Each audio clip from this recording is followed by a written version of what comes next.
अच्छा जी, आज उसी को कंटिन्यू करते हैं। लास्ट टाइम हमने पीएचपी के अंदर देखा था कि जी इफ एल्स का स्ट्रक्चर जो है वो कुछ इस तरह से था, सिंपल एज यूजुअल, जिस तरह से बाकी लैंग्वेजेस के अंदर है।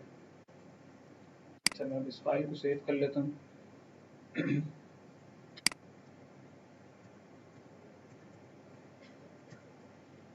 22 मई है आज, 23 से 22 है फिलहाल। अच्छा, थोड़ी देर बाद क्या होगी? जबरदस्त।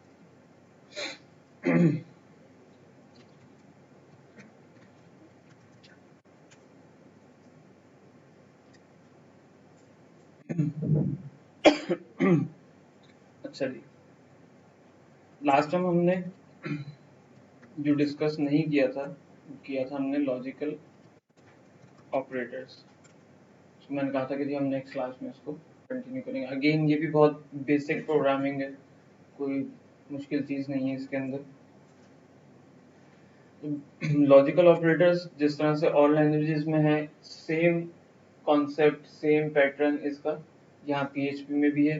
दो हमारे पास लॉजिकल ऑपरेटर्स होते हैं, एक है हमारे पास एंड और दूसरा है हमारे पास और। तीसरा भी कहते हैं लोग कि जी नॉट, हम इसको भी काउंट कर लेते हैं जी, ये भी एक लॉजिकल ऑपरेटर है, लेट्स सपोज। ठीक है, तो ये लॉजिकल ऑपरेटर्स करते क्या हैं और कहाँ इस्तेमाल होंगे, इसकी एक्सप्लेनेशन और एग्जाम्पल देख लेते हैं।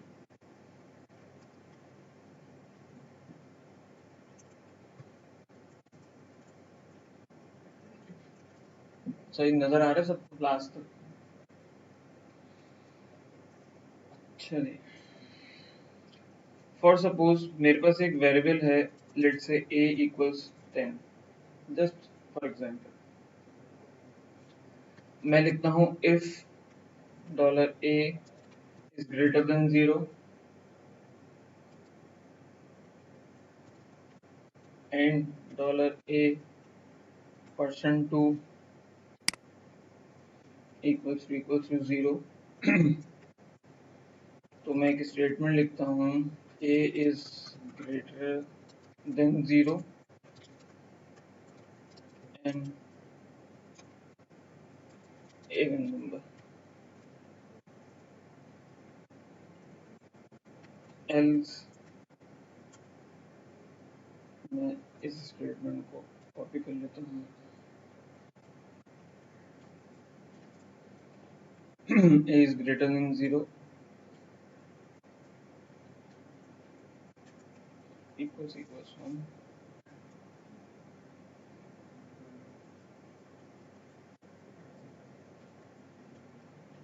a is greater than 0 and an odd number।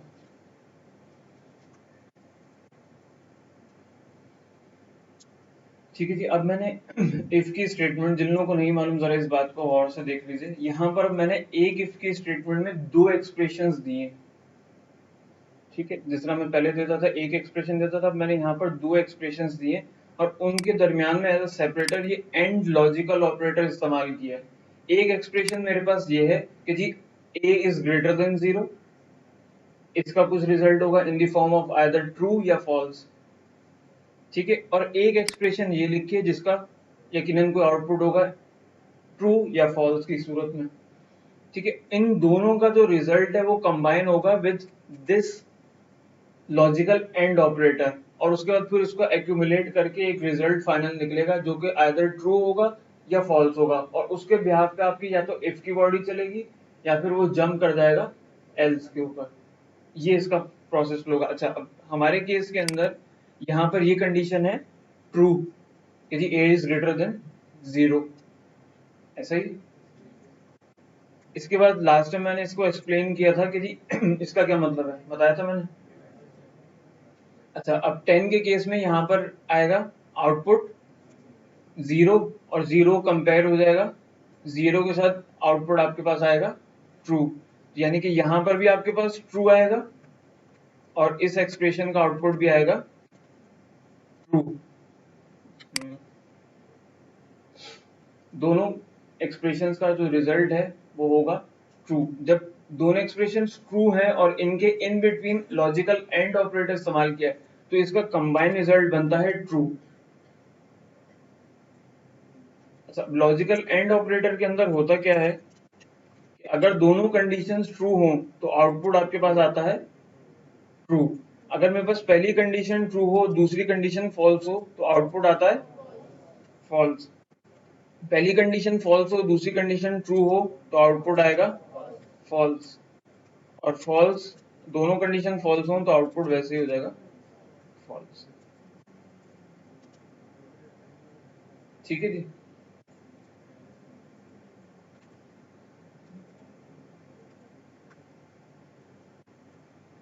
तो अब हमने यहाँ जो कंडीशन लिखी है dollar A is greater than 0 and dollar A equals to, ठीक है जब इसको मैं चला लेता हूँ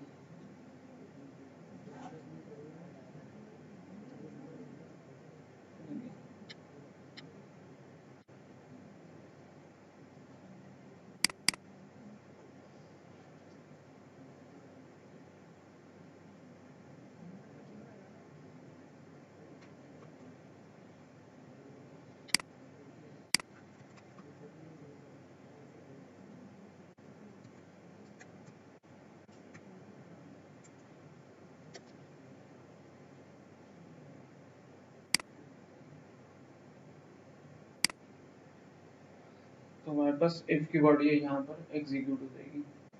अब मैं इसको कर देता हूँ 11, आपके पास ये एल्स पे चला जाएगा एल्स की बॉडी। और अगर मैं इसको कर देता हूँ माइनस तो आपके पास आउटपुट कुछ भी नहीं आएगा क्योंकि ना ये कंडीशन ट्रू हो रही है ना ये वाली कंडीशन ट्रू हो रही है।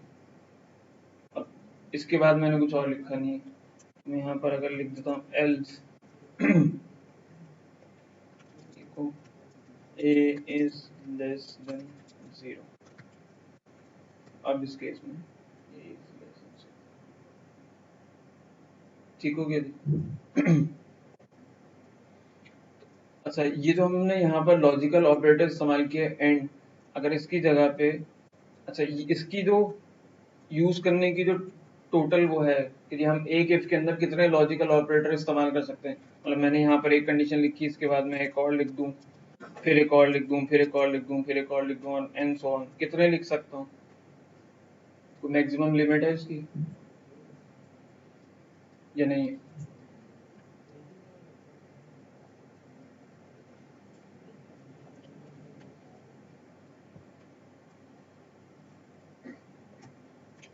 तो जिसकी कोई लिमिट नहीं है, आप एक कंडीशन में 1000 से ज्यादा भी आप ये लॉजिकल एंड ऑपरेटर यूज कर लें तो वो मना नहीं करेगा आपको।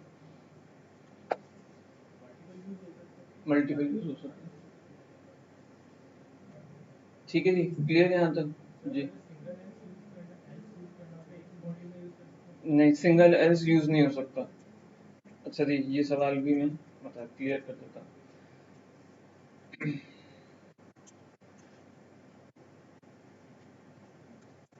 अच्छा जी, एक सवाल ये है कि मैंने लिखा if dollar A equals to dollar B.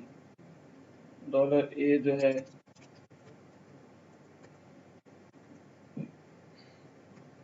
10 है और डॉलर बी जो है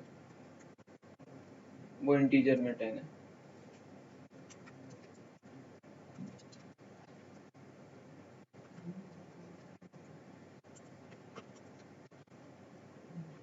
तो मैं सिर्फ इतनी ये कंडीशन लिखता हूँ कि ए और बी को आपस में कंपेयर करता हूँ। इस चीज को हमने लास्ट टाइम डिस्कस किया था कि जी स्ट्रिंग और सॉरी वैल्यू और डेटा टाइप अगर आपको दोनों कंपेयर करनी हो तो हम ये ट्रिपल इक्वल्स लिखते हैं, और अगर आपने सिर्फ वैल्यूज को कंपेयर करना हो तो ये डबल इक्वल्स लिखा जाता है। लास्ट टाइम हमने इस पे भी बात की थी। अच्छा जी, मैंने यहाँ पे लिखा है if A equals equals equals dollar B, तो हमारे पास आउटपुट या तो ये इसकी बॉडी एग्जीक्यूट होगी या नहीं होगी। मेरे पास आउटपुट कुछ नहीं आया क्योंकि ये कंपेयर नहीं हुआ, ये तीन इक्वल्स की वजह से। मैं यहाँ से एक हटा दूं तो ये आ जाएगा इक्वल। ठीक है जी। अच्छा, अब सवाल यहाँ पे ये है कि मैंने यहाँ सिर्फ इफ लिखा है, इसके बाद एल्स की बॉडी नहीं लिखी, एल्स नहीं लिखा ना यहाँ पे। ऐसा पॉसिबल है कि आप सिर्फ और सिर्फ इफ लिखें, अगर कंडीशन ट्रू हो तो मेरी बॉडी एग्जीक्यूट हो, एल्स आप देना चाहें तो दे दे, नहीं देते तो कोई आपको मारेगा नहीं पकड़ के कि भाई एल्स दो, या कोई फेडरल एरर नहीं आएगा, कोई पार्स एरर, कोई वार्निंग, कुछ भी नहीं आएगा, ठीक है। लेकिन अगर मैं सिर्फ यहाँ पर लिखूं एल्स और इसको एग्जीक्यूट करूं तो ये मुझे दे देगा एक अदर पार्स एरर कि जी एल्स जो है वो विदाउट इफ आ नहीं सकता। चाहे मैं अब यहाँ पर एक कंडीशन भी दे दूं, इसके बाद एल्स इफ भी लिख दूं, फिर भी ये नहीं चलेगा। क्यों? क्योंकि एल्स के लिए जरूरी है इससे पहले इफ का होना, और इफ के फौरन बाद, जिन लोगों को नहीं मालूम, इफ के फौरन बाद एल्स आता है। ऐसा नहीं होता कि आपने एक जगह 10 लाइनें पहले इफ लिखा, उसके बाद 10 लाइनों के बाद आपने बोला भाई एल्स लिख तो दिया था मैंने। आप इमीडिएटली एल्स के, सॉरी इफ के बाद लिखेंगे एल्स का कोड ब्लॉक। क्लियर हो गया जी? कोई सवाल? चलिए, कोई सवाल नहीं।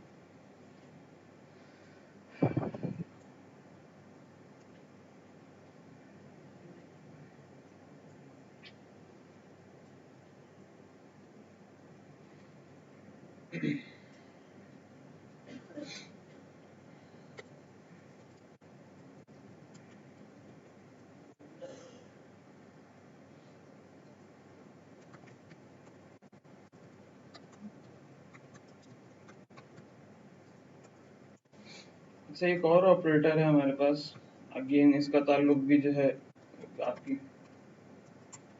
बेसिक से ही है, लेकिन कंडीशन के लिए इस्तेमाल किया जाता है, यूनरी ऑपरेटर। कौन सा होता है यूनरी ऑपरेटर जी? मसलन कंडीशन के लिए कौन सा यूज करते हैं? अच्छा, कोई और?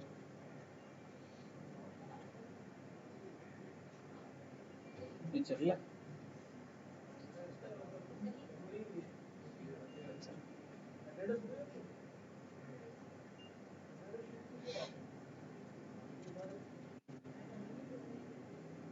अच्छा जी, यूनियन ऑपरेटर जो है वो ये क्वेश्चन मार्क है, इधर से देते आगे से ये पूरी लगती जाएगी, सर्कुलेट कर दीजिए। अच्छा जी, यूनियन ऑपरेटर जो है वो हमारे पास अगेन कंडीशन के लिए इस्तेमाल किया था, ये क्वेश्चन मार्क किस तरह से यूज करते हैं इसको देख लें। मेरे पास अगर एक कंडीशन है, लेट्स से अगेन ए ही ले लेते हैं हम यहाँ पर,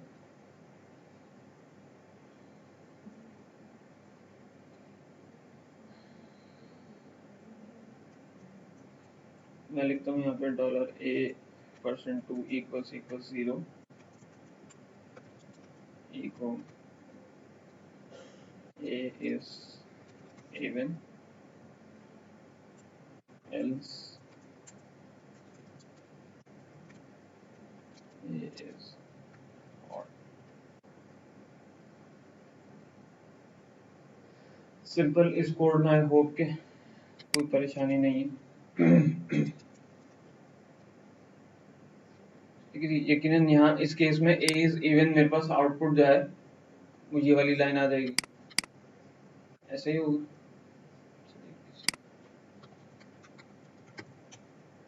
a is even, ठीक है।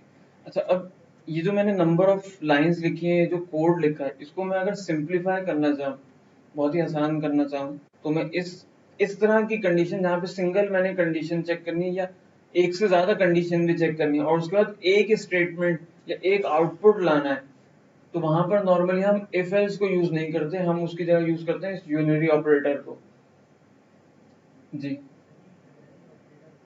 टर्नरी ऑपरेटर भी कहते हैं इसको, टर्शरी भी कहते हैं, टर्नरी भी कहते हैं, यूनरी भी कहते हैं, जो आपको नाम अच्छा लगे वो आप देते हैं, ठीक है। अच्छा, अब इसको सिंप्लीफाई किस तरह से कर सकते हैं, मैं इसी स्टेटमेंट्स को जो मैंने ऊपर लिखी है इसको सिंप्लीफाई करता हूँ। मैं लिखता हूँ इको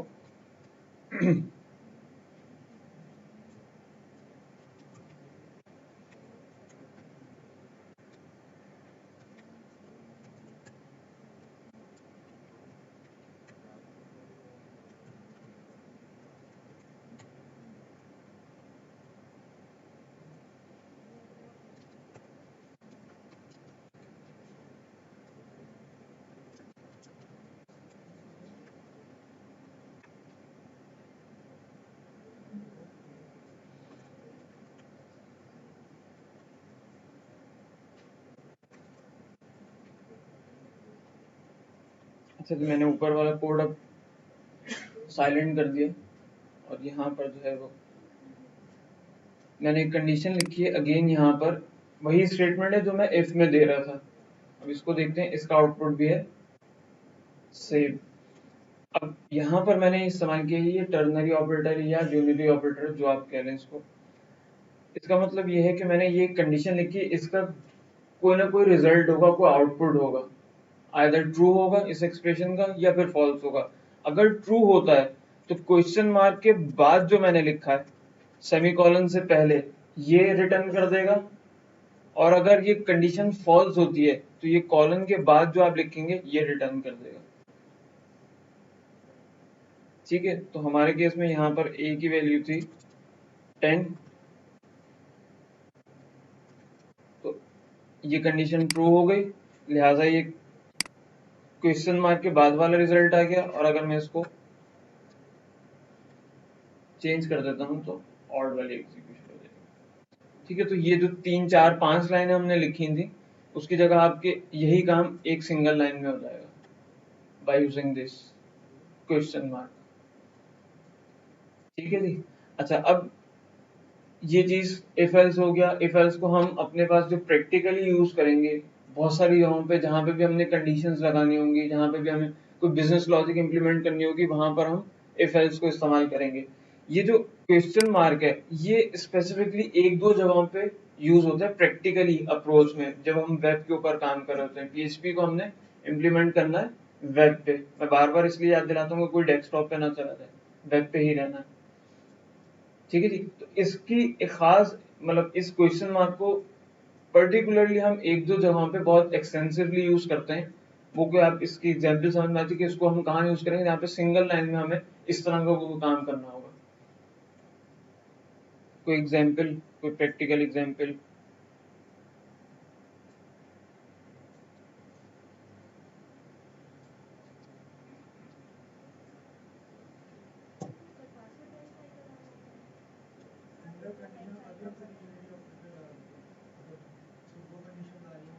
वेब के हिसाब से कहीं सोचें इसको कहाँ इम्प्लीमेंट करूंगा।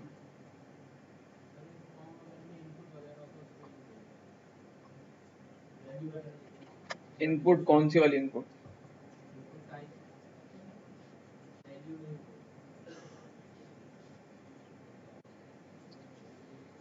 अच्छा,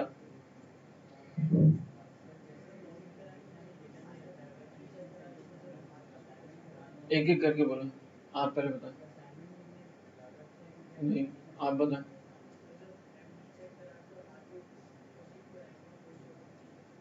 उस जगह पे भी कर सकते हैं, बिल्कुल सही है, वहां भी कर सकते हैं। एक इन्होंने कहा कि जी इनपुट वाली जगह पे नॉर्मली हम इसको यूज करते हैं।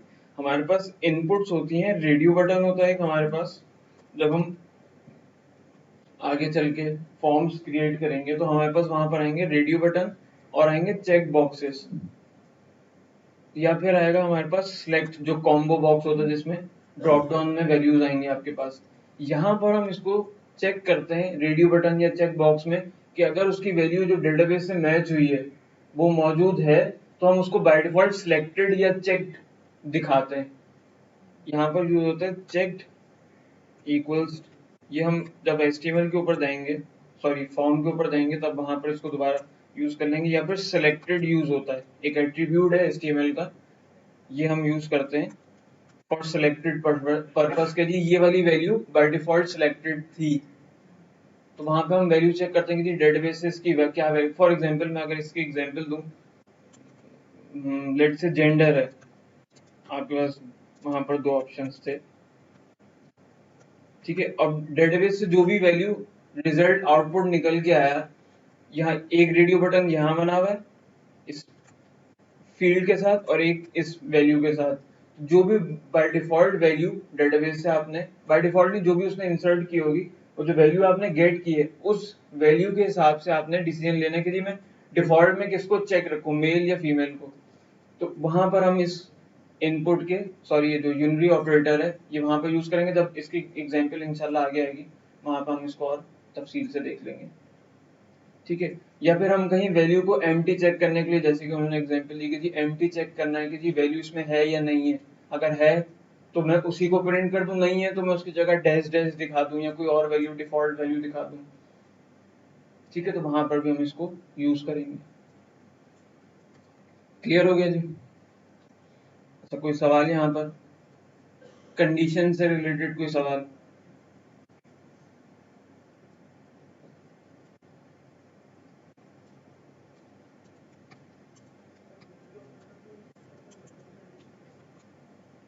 सॉरी,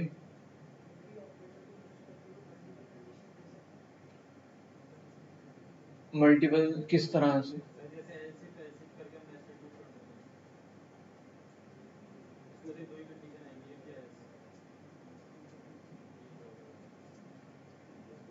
प्रॉब्लम नहीं, वो बना ही एक कंडीशन के लिए।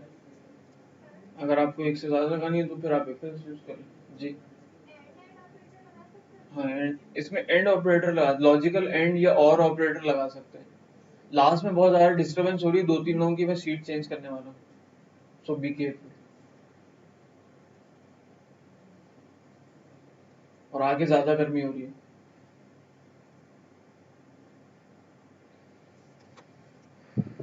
अच्छा जी, मैं लास्ट टाइम आप लोगों में से किसी ने भी धरना नहीं दिया जी। अरे हो जाएगा बहुत कुछ।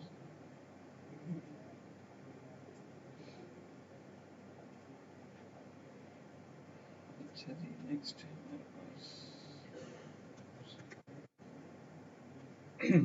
अच्छा जी, नेक्स्ट टॉपिक है हमारे पास, बहुत सिंपल अगेन, लूप्स का। बहुत ही बेसिक, बहुत आसान, सिंपल। हमारे पास वही मशहूर ज़माना, पुराने ज़माने के for loop, while loop, do while loop और फॉर ईच का लूप पीएचपी के अंदर भी मौजूद है। अच्छा जी, हमारे पास एक एग्जांपल कंडीशन के अंदर है, एक छोटा सा टॉपिक स्विच कंडीशन के अंदर है क्या, जो है स्विच केस का, ठीक है। और ये हम करेंगे, बिल्कुल करेंगे एज अ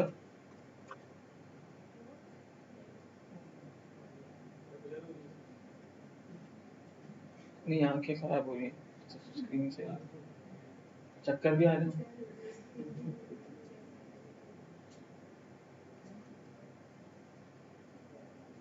अच्छा जी, आप लोग एक काम ये कीजिएगा कि ई बुक्स ग्रुप के ऊपर मौजूद हैं, हार्ड कॉपी हमारे तौसीफ साहब भी आपको दे देंगे, या आप उर्दू बाजार से जाके खुद भी ले आएं। कोई एक एग्जाम्पल इफ एल्स की बुक से, किसी भी बुक से जो आपको अच्छी लगे, और एक एग्जाम्पल स्विच केस की पेपर के ऊपर हैंड रिटन में लिख के नेक्स्ट क्लास में मुझे सबमिट करा दीजिएगा।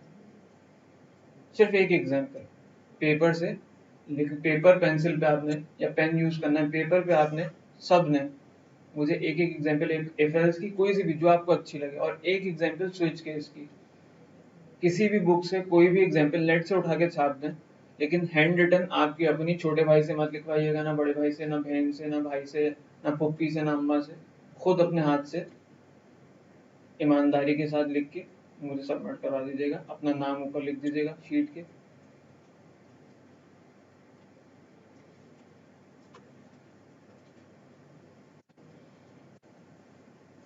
अच्छा जी, इसको देख लेते हैं हम फॉर लूप को। अच्छा सॉरी, लूप जो है वो हम पहले, हम लूप का बेसिक बुनियादी मकसद क्या है, क्या पर्पज है, क्यों यूज करते हैं, कोई आप में से जल्दी से बता दें। एक एक करके बता। अच्छा, और इसको कोई और अच्छा वर्ड हम देना चाहेंगे, आइट्रेशंस कह लें। अगर कोई काम हमने रिपीटेडली या आइटरेटिव फॉर्म में करना है, यानी कि एक काम को बार बार रिपीट करना है, आइट्रेशंस कहते हैं बेसिकली। तो इस काम को बजाय इसके कि हम कोड को कॉपी पेस्ट करें, हम उसको लूप के थ्रू परफॉर्म करवा लेते हैं। ठीक है। अच्छा, हमारे पास लूप जो है वो ये 4 लूप्स हैं बुनियादी। तमाम लैंग्वेजेस में आपको यही 4 लूप्स मिलेंगे। सेम वही सेंटेंस है, सिंटैक्स है, सेम वही पैटर्न है, सेम वही फ्लो है जो आपको तमाम लैंग्वेजेस में मिलेगा, वो सेम यहाँ पर है। एक इसकी एग्जांपल देख लेते हैं जल्दी से। अगर मैं फॉर के लूप की बात करूं तो फॉर के लूप में हमारे पास होता है डॉलर, एक इनिशियल पॉइंट होता है, एक उसका एंडिंग पॉइंट होता है, और उसके बाद उसमें आइट्रेशन जंप होती है कि जी नेक्स्ट लूप को किस तरह से हमने आगे बढ़ाना है, प्लस प्लस या माइनस माइनस लूप। अच्छा, ये प्लस प्लस और माइनस माइनस पे जाने से पहले कितने लोगों को इसके बारे में नहीं पता, ये जो प्लस प्लस है या माइनस माइनस होता है, हम ये वाली जो स्टेटमेंट मैंने हाईलाइट की है, कितने लोगों को नहीं मालूम? बिना टेंशन। 1 2 3 4 5 6 7 8 9 10 11 12 13, ठीक है, 14 हो गया। अच्छा जी,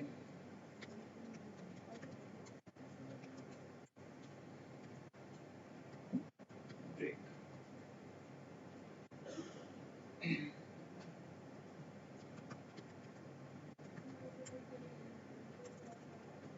ये कमर्शियल ब्रेक लिया हमने बेसिकली, कमर्शियल ब्रेक।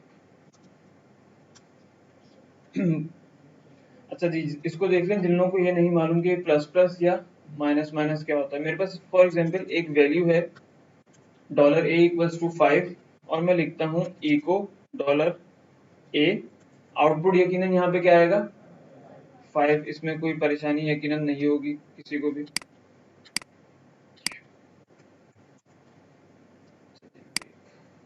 5।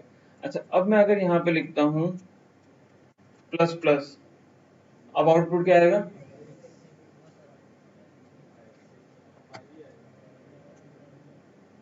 5 ही आएगा। अच्छा, नेक्स्ट लाइन पे मैं दोबारा लिखता हूँ इसी,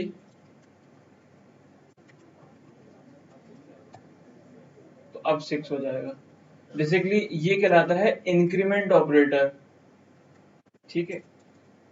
और हमारे पास इंक्रीमेंट दो तरह का होता है, एक होता है पोस्ट इंक्रीमेंट और एक होता है प्री इंक्रीमेंट। ठीक है, पोस्ट इंक्रीमेंट ये है जिसमें पहले इसने वैल्यू पे कर ली। अच्छा, यहाँ पर हुआ क्या, मैंने इको की स्टेटमेंट लिखी, इसने यहाँ पर इको, इसको पता है कि मुझे कोई वैल्यू या स्ट्रिंग प्रिंट करना है। उसके बाद मैंने लिखा डॉलर ए, डॉलर ए की वैल्यू है यहाँ पर 5, इसने उठा के 5 प्रिंट कर दिया। उसके बाद यहाँ पर था प्लस प्लस, उसने कहा ओहो यहाँ पे तो प्लस प्लस, उसने कहा चलो ठीक है प्रिंट तो कर दिया, खैर है। अब इसमें उसने 1 प्लस यानी कि एक का इजाफा करता है, जो भी आपकी इंटीजर वैल्यू है या फ्लोट वैल्यू है, ये प्लस प्लस साइन उसमें 1 ऐड कर देता है। यानी कि इस स्टेटमेंट को अगर मैं ओपन करके खोल के लिखूं तो इसका मतलब ये है dollar A, again dollar A की जो भी वैल्यू है वो उसमें +1 करो और दोबारा असाइन कर दो डॉलर ए को। ठीक है जी। लेकिन यहाँ पर ये है, ये पोस्ट इंक्रीमेंट, पहले ये वैल्यू पिक कर लेगा और बाद में इसमें इंक्रीमेंट करेगा। लिहाजा जब हम नेक्स्ट लाइन पे जब हमने यहाँ पे डॉलर ए दोबारा लिखा, यहाँ पर हमें 6 मिल रहा था। ठीक है। दूसरा हमारे पास होता है प्री इंक्रीमेंट, मैं इससे पहले प्लस प्लस साइन लिख दूं, क्यों हो रहेगी? वो 6 हो जाएगी।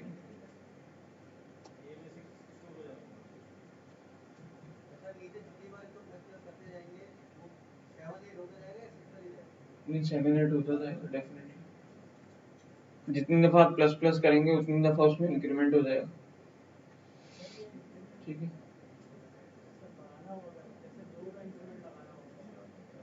अच्छा, वो बताया था। ठीक है जी, यहाँ पर मैंने ये प्लस प्लस पहले लिख दिया है, तो यहाँ पर इंक्रीमेंट पहले हो गया, उसके बाद यहाँ पर वैल्यू प्रिंट हुई, तो यहाँ दोनों लाइंस में मुझे 6 यहाँ भी मिला और 6 यहाँ भी मिला। ठीक है जी, क्लियर ये।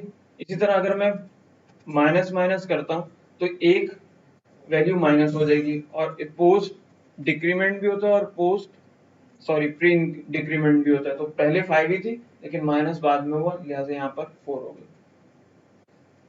क्लियर हो गया जी। 1 से ज्यादा अगर आपको करना है तो उसके लिए शॉर्टकट इस तरह से लिखा जाता है।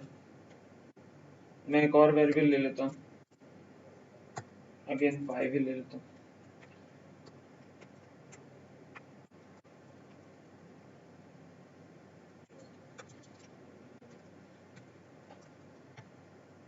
तो ये 7 हो गया। ठीक है, प्लस इक्वल्स टू लिखा जाता है, और उसके बाद जितने आपने नंबर जंप मारनी है, 2 की मारनी है, 10 की मारनी है, जो आपको नंबर अच्छा लगे वो आप यहाँ दे दीजिए। इसका मतलब ये होता है $b इक्वल्स $b प्लस 2। तो उसको शॉर्टकट में इस तरह से लिखते हैं, प्लस इक्वल्स और जो भी आपने नंबर ऐड करना है। ठीक है, क्लियर हो गया जी। वापस हम चलते हैं, कमर्शियल ब्रेक खत्म हुआ, हम चलते हैं लूप के ऊपर। अच्छा जी, अब ये समझ में आ जाएगा $i प्लस प्लस क्या कर रहा होगा, जो भी i की वैल्यू होगी उसमें 1 प्लस कर रहा होगा, यकीनन। अच्छा जी, फर्स्ट टाइम मेरे पास यहाँ पर i की वैल्यू है 0,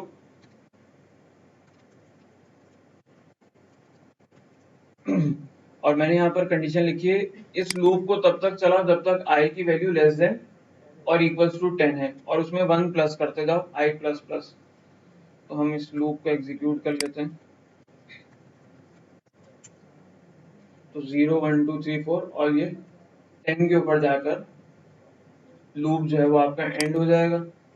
ये बेसिकली कंडीशन है जिस कंडीशन के ऊपर इस लूप ने ब्रेक होना है, खत्म होना है। अच्छा, आप में से अगेन कितने लोग हैं जिनको लूप का आज से पहले नाम भी नहीं सुना था? विदाउट एनी टेंशन, मैं इसको फिर उस हिसाब से एक्सप्लेन कर दूंगा। अच्छा जी, जिन लोगों को नहीं मालूम वो इधर अपनी पूरी तवज्जो रखें और गौर से कान आँख नाक दिमाग सब चीजें इधर रखें। एक लास्ट में खातून बैठी, उनसे गुजारिश आगे आ जाए, आप लोगों के लिए फर्स्ट रो है।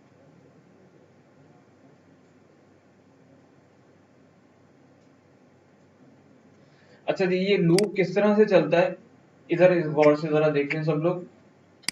सबसे पहले इसमें बेसिकली 3 पॉइंट्स दिए जाते हैं, 3 चीजें किसी भी लूप के अंदर इस्तेमाल होती है। एक होता है उसका इनिशियल पॉइंट, स्टार्टिंग, कहाँ से वो शुरू होगा, कहाँ उसने खत्म होना है, और उसकी जो जंप्स हैं यानी कि जो प्लस प्लस है वो कितनी है, यानी किस हिसाब से उसने आगे बढ़ना है।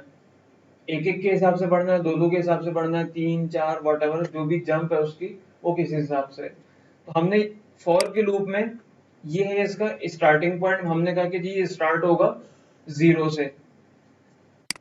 i की वैल्यू है फिलहाल 0, पहली दफा, जब पहली दफा लूप रन होगा तो i की वैल्यू है 0। इसने इस जगह पर जाकर इस वैल्यू को, i की वैल्यू को चेक किया कि आया कि i की value less than equals to 10 है, यानी कि 0 इज लेस देन और इक्वल्स टू 10। कंडीशन ट्रू है या फॉल्स, यानी कि 0 जो है वो छोटा है 10 से, कंडीशन ट्रू है। जब ये कंडीशन ट्रू मिल गई तो ये इसके बाद यहां नहीं जाएगा, इस अभी फिलहाल ये फॉर की इस बॉडी के ऊपर आ जाएगा जो कर्ली ब्रैकेट्स के अंदर हमने दिए। अब ये इसकी पूरी बॉडी एग्जीक्यूट करेगा, भले यहाँ पर फिलहाल हमारे पास एक लाइन है, जितनी भी number of line of code है वो तमाम का तमाम एग्जीक्यूट होगा, और एग्जीक्यूट होने के बाद ये वापस जाएगा अपने लूप के ऊपर। मैं यहाँ पे $i दोबारा कर दूं। अच्छा जी, फर्स्ट टाइम वैल्यू थी 0, कंडीशन ट्रू हो गई, ये लूप चल गया, हमारे पास एक आउटपुट आ गया, ये 0, क्योंकि हमने i की वैल्यू ही प्रिंट करवाई है। फर्स्ट टाइम i की वैल्यू थी 0, ये 0 प्रिंट हो गया। उसके बाद जब ये काम कंप्लीट हो गया इसका, तो ये अब जंप करेगा अपने इस थर्ड पार्ट पे जो कि है इंक्रीमेंट, या फिर यहाँ पर आप डिक्रीमेंट भी दे सकते हैं, फिलहाल हमने इंक्रीमेंट दिया। अब हमने यहाँ पे लिखा है $i plus plus. Last time i की वैल्यू क्या थी 0, 0 में हुआ +1, क्या हो गई वैल्यू 1। अच्छा जी, 1 होने के बाद ये 1 दोबारा यहाँ लिखा जाएगा, 1 is less than equals to 10, condition true है। कंडीशन ट्रू के केस में ये दोबारा अपनी बॉडी के ऊपर आएगा और अब की दफा फिर आई की वैल्यू प्रिंट होगी और आई की वैल्यू थी अब की दफा 1। इसके बाद दोबारा यहाँ जाएगा, अब की वैल्यू हो जाएगी 2, 2 is less than equals to 10, condition true है, दोबारा बॉडी पे आएगा और इसी तरह अपनी आइट्रेशन कंप्लीट करेगा। जब इसकी वैल्यू होगी 11 तो ये हो गई कंडीशन फॉल्स और यहाँ पर आपका लूप जो है वो ब्रेक हो जाएगा। जी सर। हम्म।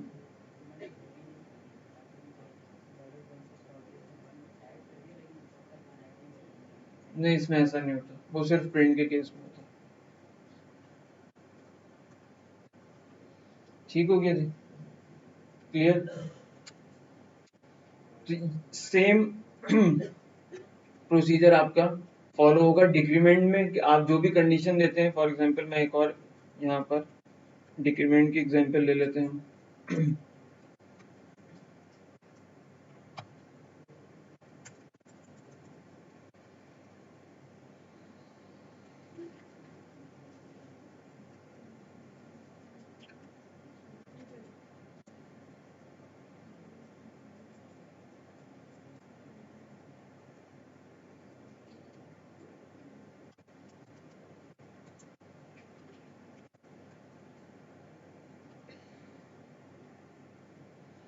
अच्छा, मैं दूसरा लूप ले लेता हूँ, बाई ले लेता हूँ, बाई आई 0।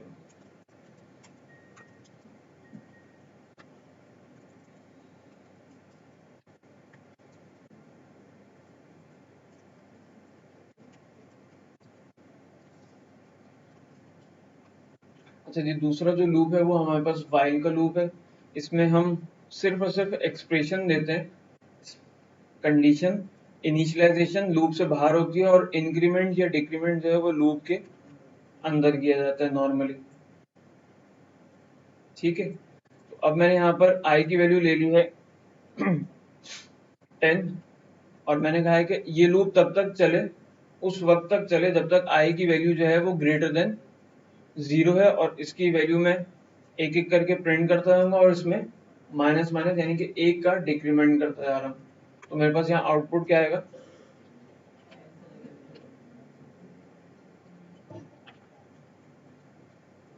10, 9, 8 और ये 1 तक आ जाएगा।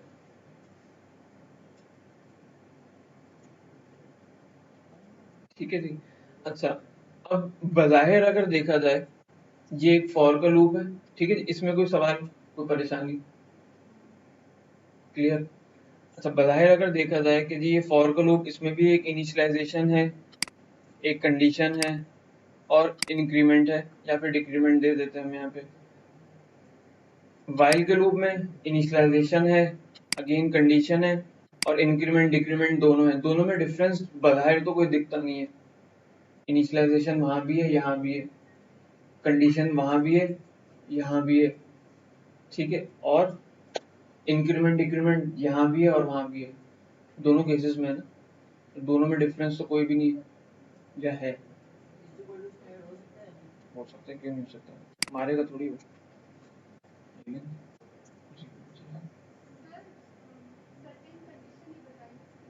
ये कंडीशन तो ये लिखी है ना, ये रही कंडीशन।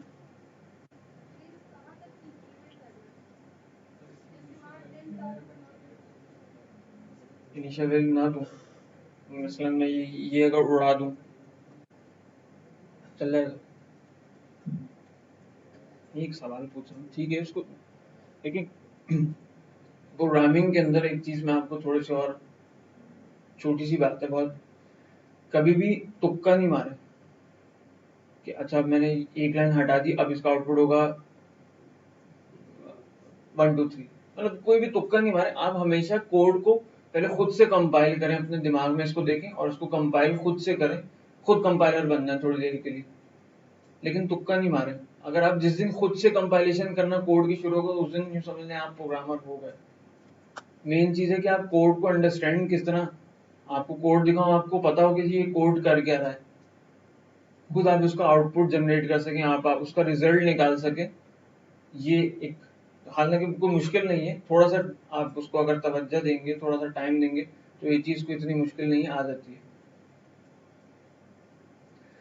बहरहाल, अच्छा एक जो मेन डिफरेंस है फॉर और वाइल के लूप में, फॉर के लूप में नॉर्मली, अच्छा इस केस में ये वाला केस तो, इस केस में तो दोनों लूप बराबर हैं, जो मैंने एग्जांपल लिखी है।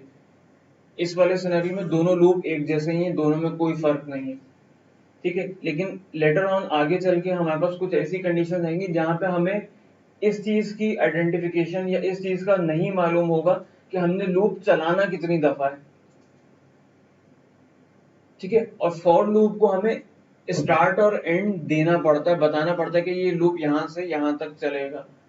जबकि वाइल लूप को हम कंडीशन के ऊपर डिपेंडेंट, यानी कंडीशन डिपेंडेंट लूप है, कि जब हमें नहीं मालूम कि लूप कितनी दफा चलेगा और एक सर्टेन कंडीशन आएगी, उस पर हम इस लूप से बाहर निकल जाएंगे। वो एग्जांपल्स आएंगे हमारे पास आगे चल के डेटाबेस के एंड के ऊपर, ठीक है। तो वहां पर हमें इस चीज की एग्जांपल प्रैक्टिकली और बेहतर तरीके से समझ में आ जाएगी कि जी वहां पर फॉर लूप क्यों नहीं यूज हो सकता और वाइल ही क्यों यूज होगा।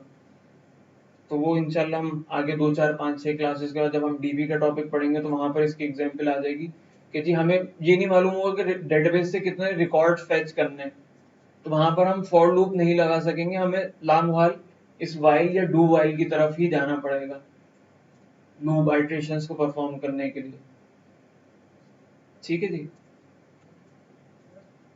तो एट दिस मोमेंट सिर्फ इतना जहन में रख लें कि जी वाइल जो है वो कंडीशनल बेस्ड लूप है और फॉर को एंडिंग और स्टार्टिंग और एंडिंग पॉइंट देते हैं जी। हाँ हाँ, आप पहले लगा दें, डजंट मैटर, इंक्रीमेंट डिक्रीमेंट से कोई फर्क नहीं पड़ता लूप, मतलब पोस्ट लगाएं या प्री लगाएं एक जैसे ही बिहेव करता है। फॉर के लूप में तो पहले भी 1 से ही स्टार्ट हुआ था, नहीं 0 से हुआ था, नहीं 0 से ही होगा जी। नेक्स्ट कोई और पूछ रहा था, क्लियर थी यहाँ तक?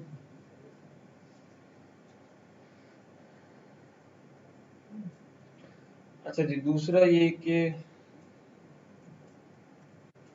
जो हमारे पास नेस्टेड लूप्स का जो कॉन्सेप्ट है वो भी सेम जिस तरह बकिया लैंग्वेजेस में है कि जी अंदर वाला लूप बाहर वाले लूप के लिए कंप्लीट चलेगा, जब तक कंप्लीट चलेगा तो उसकी एक आइटरेशन होगी, वही कॉन्सेप्ट आप यहाँ पर भी है। एक छोटी सी एग्जांपल देख लेते हैं इसकी भी।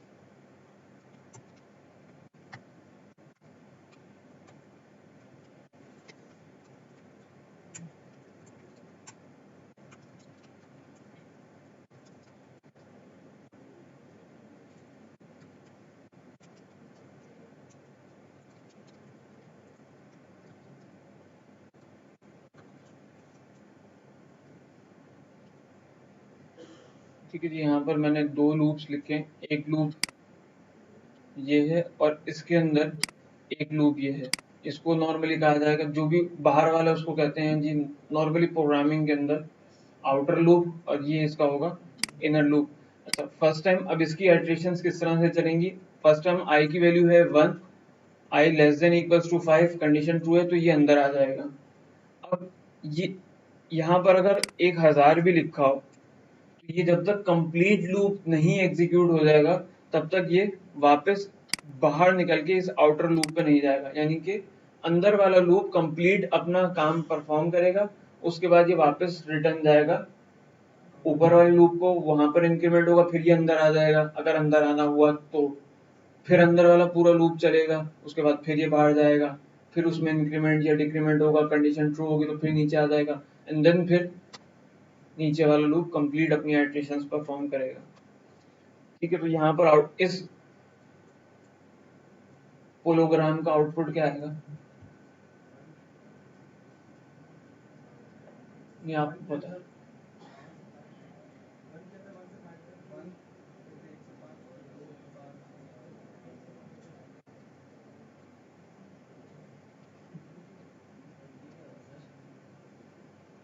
ये आउटपुट है और क्या, ठीक है जी। बचपन में सी लैंग्वेज कितने लोगों ने पढ़ी आप लोगों में से? तो ये बचपन में आप लोगों ने प्रोग्राम भी बनाया था जब आप छोटे थे, निकर बुशर्ट पहन के यूनिवर्सिटी जाते थे।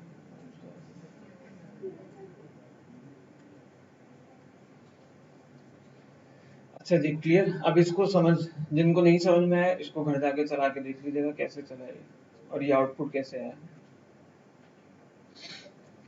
यहाँ तक कोई सवाल लूप के पॉइंट ऑफ व्यू से या इफ एल्स अभी तक जितना पढ़ा उसमें कोई सवाल? ये आउटपुट समझ नहीं आया,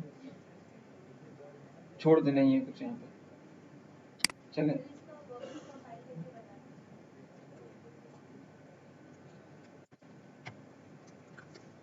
चलिए अब ठीक है, अब समझ में आएगा। स्टैटिक स्टैटिक पासवर्ड है, इनमें पता नहीं क्या लिखा है। अच्छा जी देखिए, इसको समझ लेते हैं, कोई इसमें मुश्किल नहीं है। देखिए यहाँ पर फर्स्ट टाइम आई की वैल्यू क्या थी, 1। कंडीशन ट्रू हो गई, I is less than, sorry 1 is less than 5, condition true है, नीचे आ गया। यहाँ पे j की value 1, j is less than equals to I की वैल्यू क्या थी, आई की वैल्यू थी 1, j की वैल्यू इस वक्त है 1। यहाँ पर 1 equals sorry less than equals to 1 आया, कंडीशन ट्रू हुई और इसकी लूप चल गया ये वाला। एक ने इसने एक पहला स्टैटिक प्रिंट कर दिया ये वाला, ठीक है।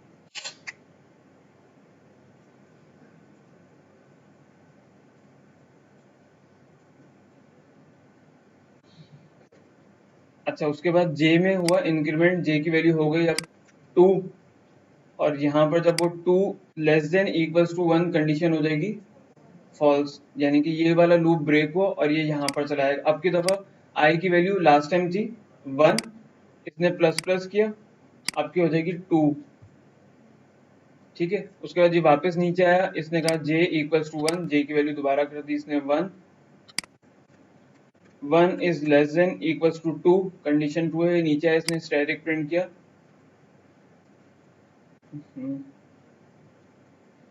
तो ये पहला स्टैटिक ये वाला प्रिंट हो गया।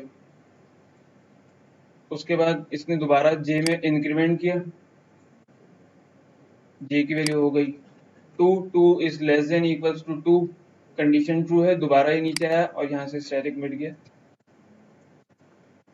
ये वाला स्टैटिक दोबारा प्रिंट हो गया, यहाँ पे आ गया, ठीक है जी। थर्ड टाइम इसमें इंक्रीमेंट हुआ, 3 हो गई वैल्यू, कंडीशन हो गई फॉल्स, लूप ब्रेक हुआ, वापस ऊपर गया, अब i की वैल्यू हो गई 3, तो 3 स्टार आ गए, फिर 4 आ गए और फिर 5 आ गए और फाइनली इस लूप से आप बाहर आ गए, दोनों लूप से बाहर आ गए। अब आप यहाँ पे अगर इसकी वैल्यू बढ़ाना चाहें, आपको अच्छा नहीं लगा ये, आपने कहा बहुत सारे स्टार्स चाहिए हमें, तो आप इसकी वैल्यू कर दें 50, बहुत सारे स्टार्स आ जाएंगे, ठीक है। लाइन ही खत्म हो गई,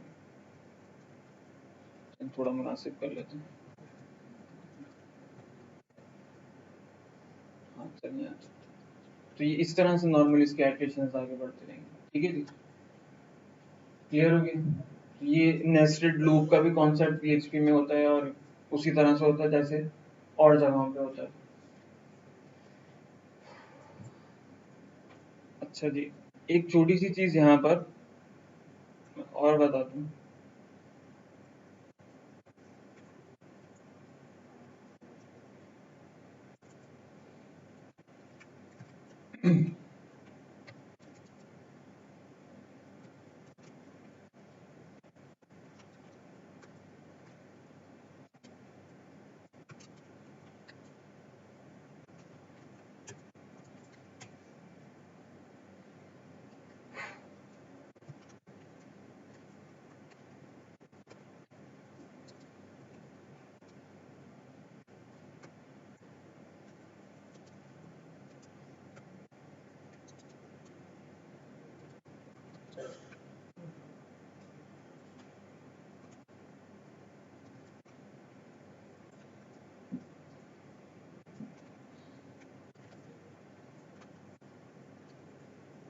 ये एक छोटा सा कोड लिखा है मैंने, for I equals to 1, I is less than equals to 20, I plus plus, उसके बाद मैंने एक कंडीशन लिखी है dollar I percent two equals equals 0, तो कंटिन्यू कर दो, यानी कि कंटिन्यू का कीवर्ड एग्जीक्यूट हो जाए, अदरवाइज आई की वैल्यू को प्रिंट कर दिया जाए।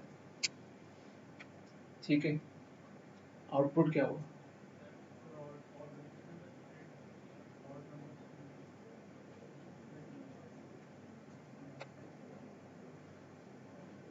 कंडीशन मैंने यहाँ पे लिखी थी इवन नंबर की, जबकि आउटपुट में आ रहा है मेरे पास ऑड। क्यों?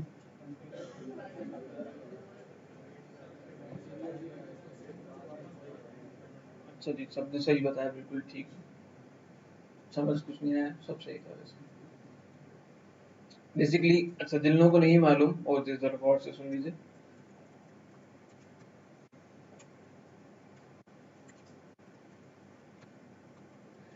बेसिकली कंटिन्यू का कीवर्ड करता ये है कि जब आपके पास ये कंडीशन या जब भी ये एग्जीक्यूट होगा, हमारे पास हमने जो इसको कंडीशनल कंडीशन के रिस्पेक्ट से रख दिया कि जी कंडीशन अगर ये हो तो ये कंटिन्यू चले। कंटिन्यू करता है कि इसके बाद जो भी आप नंबर ऑफ कोड लिख दें, यानी कि यहाँ पर जितनी भी नंबर ऑफ लाइंस का कोड होगा, कुछ भी होगा, A B C what 10,000 लाइनें हों, ये इससे आगे एग्जीक्यूट कोड को नहीं करेगा जो कि लूप के अंदर है सिर्फ, यानी लूप की बॉडी के अंदर जो कोड है वो इसके बाद जो भी होगा उसको एग्जीक्यूट नहीं करेगा। कंटिन्यू करता ये है कि जैसे ही एग्जीक्यूट हुआ ये अपना कंट्रोल वापस शिफ्ट करता है ऊपर लूप की तरफ, आगे नहीं जाने देता, लूप की तरफ कंटिन्यू कर देता कि भाई वापस ऊपर चले जाओ। तो फर्स्ट टाइम जब आई की वैल्यू थी 1, तब तो इस कंडीशन में ये आया नहीं, लिहाजा 1 प्रिंट हो गया। उसके बाद जब 2 वैल्यू हुई इसकी, तो यहाँ पर 2 डिवाइड बाय 2 रिमाइंडर 0, ये कंडीशन ट्रू हो गई, तो इसने किया कंटिन्यू, इसने आगे बढ़ने नहीं दिया, यानी कि 2 को प्रिंट करने नहीं दिया, वापस कंट्रोल शिफ्ट कर दिया इस लूप की तरफ। तो यहाँ इंक्रीमेंट हो गया 3, क्योंकि इस कंडीशन में अगेन नहीं आएगा, लिहाजा 3 प्रिंट हो गया, फिर 5 हो गया, फिर 6 और 7 हो गया, 9 11 13 और आखिरी 19 होगा, आई गेस, यस 19। तो इसने ऑड नंबर्स प्रिंट कर दिए। अगर मैं इसकी कंडीशन रिवर्स कर दूं तो यहाँ पर मेरे पास इवन नंबर्स आ जाएंगे 2 4 6 सो ऑन सो ऑन।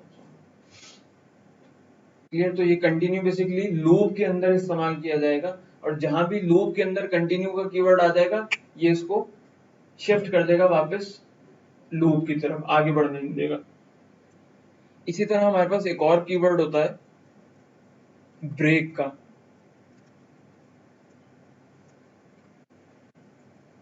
नहीं, कमर्शियल ब्रेक नहीं, ब्रेक कीवर्ड प्रोग्रामिंग का ब्रेक है ये।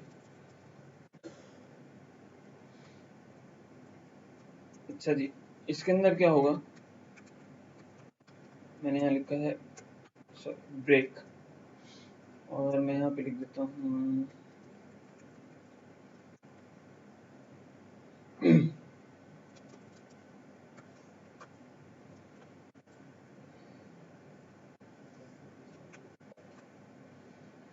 आउटपुट क्या आएगा?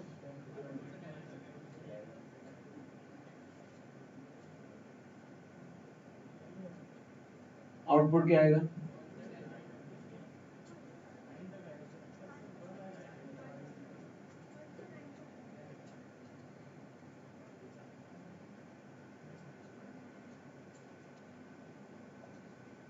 ठीक है जी, 1 से 9 तक क्यों आया ये? बेसिकली हमने यहाँ पे लिखा ये है कि अगर आई की, पहले ये देख तो लें कि आपने लिखा क्या है। हमने लिखा है यहाँ पर कि आई की वैल्यू अगर बराबर हो जाए 10 के, तो ये वाला कीवर्ड एग्जीक्यूट हो जाए। ये करता है कि जैसे ब्रेक का कीवर्ड आपने एग्जीक्यूट कर दिया, यानी कि ब्रेक का कीवर्ड एग्जीक्यूट हो गया, तो ये आप जिस भी लूप में एग्जिस्ट करते हैं, यानी कि ये ब्रेक का कीवर्ड जिस लूप के अंदर है, जिस लूप की बॉडी के अंदर है, ये आपको उस लूप से बाहर निकाल के फेंक देगा। यानी कि लूप लूप जो है वो टर्मिनेट हो जाएगा, खत्म हो जाएगा, और आप उसकी बॉडी से बाहर आ जाएंगे। टर्मिनेशन खत्म नहीं होगी, यानी कि आपका जो प्रोग्राम की एग्जीक्यूशन है वो चलती रहेगी। फॉर एग्जांपल मैं इस लूप के बाद एक स्टेटमेंट लिखता हूँ, इको आफ्टर लूप, तो आप इस लूप से बाहर निकले और लूप के बाद अगर कुछ और कोड लिखा हुआ है तो वो एज अ नॉर्मल वो ट्रीट होता रहेगा, चलता रहेगा। ऐसा नहीं होगा प्रोग्राम की टर्मिनेशन, यानी आपके जो एप्लीकेशन चल रही थी वही ब्रेक हो गई, टर्मिनेट हो गई कि जी ब्रेक लगा और धमाका हो गया, धुआं निकला है मशीन में से, ऐसा कुछ नहीं होगा। ठीक है, सिर्फ लूप टर्मिनेट होगा। ठीक है जी। अच्छा, हाँ हाँ मैं अभी दे रहा हूँ, एक मिनट, मैं सीट पे हूँ अभी। अच्छा, इंस्टेंट ऑफ ब्रेक मैं यहाँ पर इस्तेमाल करता हूँ एक और कीवर्ड डाई का, डाई हार्ड फोर। अच्छा करना आपसे गलती हो गई, पहले एग्जाम्पल बताने दे फिर मैं कर दूंगा दोबारा से। ठीक है जी, मैंने यहाँ पर यूज किया है डाई का कीवर्ड। ठीक है, अब मैं इस प्रोग्राम को दोबारा से एग्जीक्यूट करता हूँ तो मेरे पास आउटपुट तो यही है 1 से लेकर 9 तक, लेकिन ये जो लूप के बाद की जो कोड था वो एग्जीक्यूट नहीं हुआ। डाई क्या करता है, आपके एप्लीकेशन को ही टर्मिनेट कर देता है। जहां पर डाई का कीवर्ड आया वहीं पे एग्जीक्यूशन स्टॉप, अब उससे आगे कुछ भी हो, किसी का भी हो, किसी भी तंजीम का हो, नहीं चलेगा। ठीक है, डाई हो गया तो बस खत्म। ठीक है जी। अच्छा, यहाँ पर हमारे पास एग्जीक्यूशन को टर्मिनेट करने के लिए दो फंक्शन यूज होते हैं, एक यूज होता है डाई और दूसरा यूज होता है एग्जिट। नॉर्मली पूछ लिया जाता है अक्सर इंटरव्यूज में कि जी डाई और एग्जिट में क्या फर्क है, तो उसका सिंपल सा आंसर ये है कि दोनों में फिलहाल तो कोई फर्क नहीं है, लेकिन डाई के साथ हम एक काम ये कर सकते हैं कि जाते जाते एक मैसेज दे सकते हैं कि जी ये मैं जो टर्मिनेट हुआ आपका प्रोग्राम किसी भी वजह से, वो किस वजह से टर्मिनेट हुआ वो आप मैसेज यहाँ पर दे के जा सकते हैं कि जी ये तकलीफ हुई थी इस वजह से एंड हो गया। मतलब कोई भी एक्सेप्शन थ्रू गया, लेट सपोज अगर आपका डेटाबेस कनेक्शन स्टेब्लिश नहीं हुआ और आपने अपनी एग्जीक्यूशन को टर्मिनेट करना है, जस्ट एग्जिट करने से बेहतर ये है कि आप एंड इस वजह से कर देंगे जी समहाउ कोई टाइम आउट एरर आ गया या कोई भी एरर मेंशन कर देंगे जी इस वजह से मैं बंद हो गया। एग्जिट में आप मैसेज नहीं दे सकते, डाई में आप आखिरी डायलॉग बोल सकते हैं कि जी मैं इस वजह से मार रहा हूँ। ठीक हो गया, हाँ जो भी है जी। एग्जिट के साथ नंबर दिया जाता है नॉर्मली, और उस नंबरिंग की कॉन्फ़िगरेशन होती है कि जी अगर मेरे पास वो एक सेटिंग होती है उस नंबर के अगेंस्ट वो फिर एक्सेप्शन थ्रो कर देता है कि जी ये इस वजह से था, वो उसकी डिफाइन करता है एक मैप। एग्जिट के साथ नंबर देते हैं, मैसेज नहीं देते। अगर वो दे रहा था तो मुझे देखना पड़ेगा, मुझे नहीं मालूम कि किस तरह से कोई, लेकिन नंबर्स के अगेंस्ट मैसेज तो गेट किया जा सकता है, नंबर दिया जा सकता है। फॉर एग्जाम्पल एग्जिट मैं यहाँ पर दे दूं लेट से 100, अभी 100 के कोई मीनिंग होगी जो मैंने कहीं सेटिंग में डाली हुई होंगी। ठीक है, अच्छा एग्जिट के साथ आप नंबर दे सकते हैं, लेकिन वो नंबर प्रिंट नहीं होगा बेसिकली।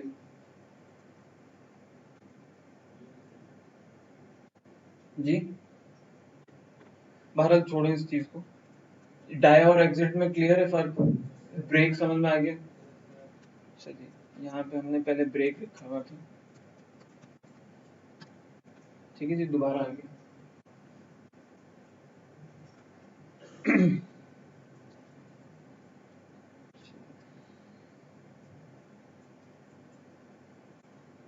नेक्स्ट टॉपिक,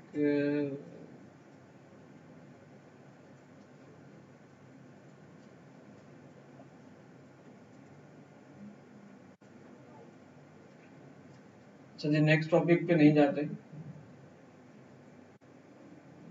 क्योंकि अगला टॉपिक तकरीबन आधा पौना घंटा लेगा और 15 मिनट है। अच्छा जी, होमवर्क लिख लीजिए जो आप लोगों ने नेक्स्ट क्लास में मुझे पेपर के ऊपर सबमिट करवाना है, और अपने हाथ से लिख लीजिएगा बराए मेहरबानी।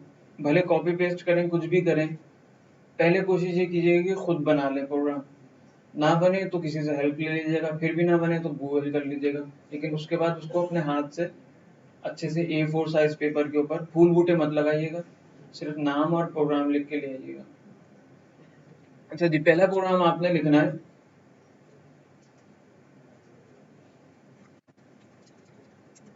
प्राइम नंबर के लिए। एक लूप चलाएंगे आप 1 से लेकर 100 तक, बहुत सिंपल सा बुनियादी आसान सा प्रोग्राम है कि जी 1 से लेकर 100 तक आपने एक लूप को एग्जीक्यूट करना है। जो आपको लूप अच्छा लगे, वाइल अच्छा लगे वाइल यूज कर लीजिएगा, फॉर लूप अच्छा लगे फॉर लूप यूज कर लीजिएगा।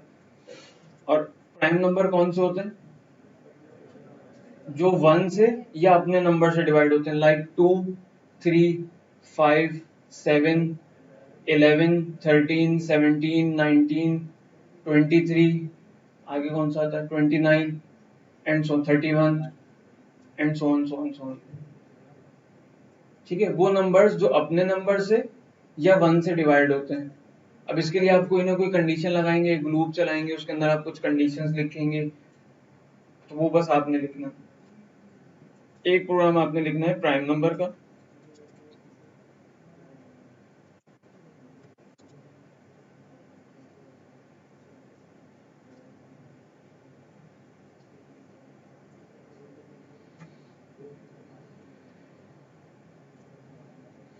दूसरा प्रोग्राम आपने लिखना है फैक्टोरियल के लिए।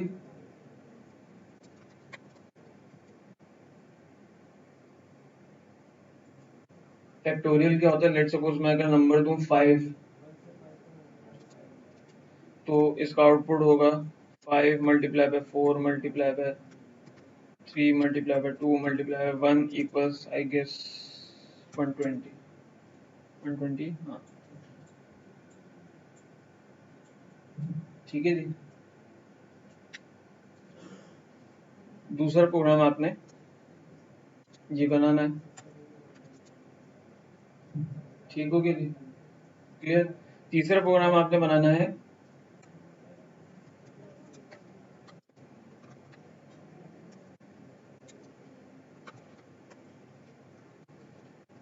फिबोनाची सीरीज के लिए।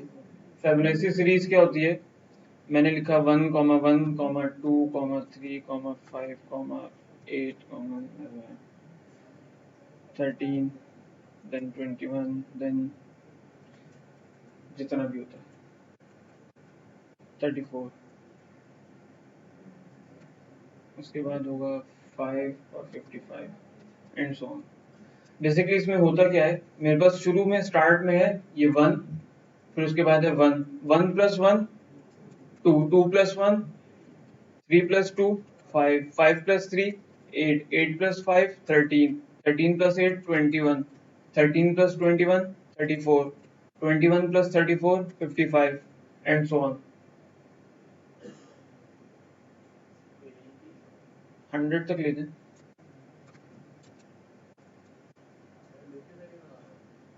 नहीं, प्रिंट करके ये लाइन लिख दीजिएगा। सर लूप भी यूज होगा, कंडीशन भी यूज होगी। हाँ, प्रिंट मत कीजिएगा कोई भी। सर ये देखिए आउटपुट बिल्कुल ऐसे ही है।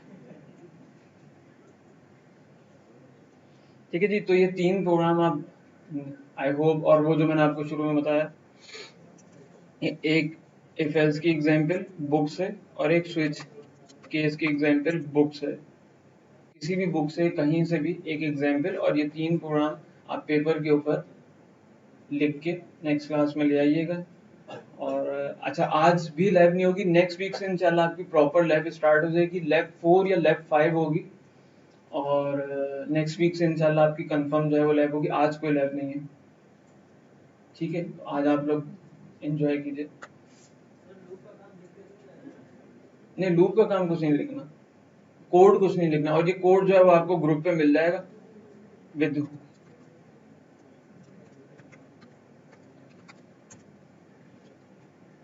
ठीक है जी, और वीडियो भी मैं इंशाल्लाह अपलोड कर दूंगा। आज नहीं करूंगा, एक आध दिन में कर दूंगा। अच्छा जी, ग्रुप जो है वो फेसबुक पे मैंने लास्ट टाइम जो बताया था, CEP_PHP_MySQL। आप इसको फेसबुक पे सर्च कर लीजिएगा, वहां पर आपको एक ग्रुप मिल जाएगा, इसको ज्वाइन कर लीजिएगा, वहां पे आपको सारी चीजें मिल जाएंगी। जी